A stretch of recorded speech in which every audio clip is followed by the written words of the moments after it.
બીજું કે IVF related બહુ બધી ગેરમાન્યતાઓ લોકોના મગજમાં છે.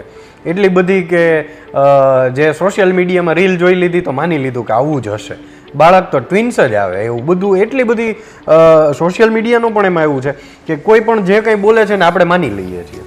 તો આવી કેટલી ગેરમાન્યતાઓ છે એના વિશે થોડું દર્શકોને જણાવો.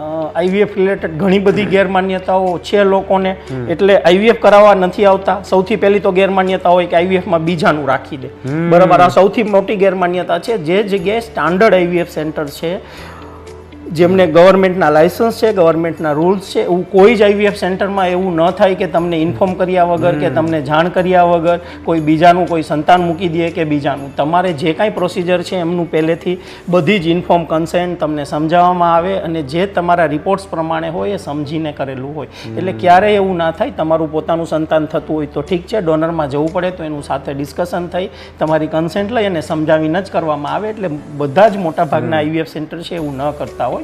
બીજી વસ્તુ છે કે આઈવીએફને કારણે કમ્પ્લીટલી સૂતું જ રહેવું પડે 9 મહિના સુધી, એવું નથી. જે પ્રોબ્લેમ હતો એ પ્રેગ્નન્સી રહેવાનો નહોતો, પ્રેગ્નન્સી રહી ગઈ છે તો પ્રેગ્નન્સી રહી ગઈ. પછી જે બીજા બધા પ્રેગ્નન્ટ પેશન્ટ છે એની જેમ તમે હરીફરી શકો, એક્સરસાઇઝ કરી શકો.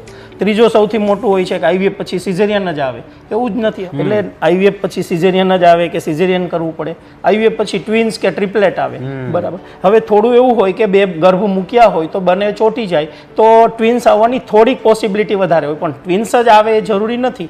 એ પણ તમારું જ્યારે ગર્ભનું રોપણ કરતા હોય ત્યારે ડિસ્કશન કરીએ કે તમને ટ્વિન્સમાં પ્રોબ્લેમ નથી અથવા ટ્વિન્સ આવે તો ઇશ્યુ નથી. જેમને એવું હોય કે ના મારે સિંગલ ચાઇલ્ડ જ જોઈએ છે તો એમાં આપણે સિંગલ ગર્ભ જ મૂકીએ.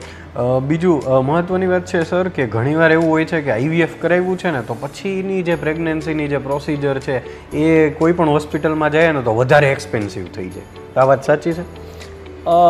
ઘણા બધા લોકોને ડર હોય છે એક્સપેન્સિવ, અને ઘણી વખત હોય છે, સાચી નથી. પણ ક્યારેક હોય કે લોકોને આઈવીએફ છે તો પેશન્ટને એટલું સ્ટ્રેસ હોય, પેશન્ટ એટલું એન્ઝાયટી લેતા હોય કે મારી પ્રેગ્નન્સી આઈવીએફ થી છે તો જાણે બીજાની પ્રેગ્નન્સી છે ને બીજા બધા પ્રેગ્નન્સી જુદી છે.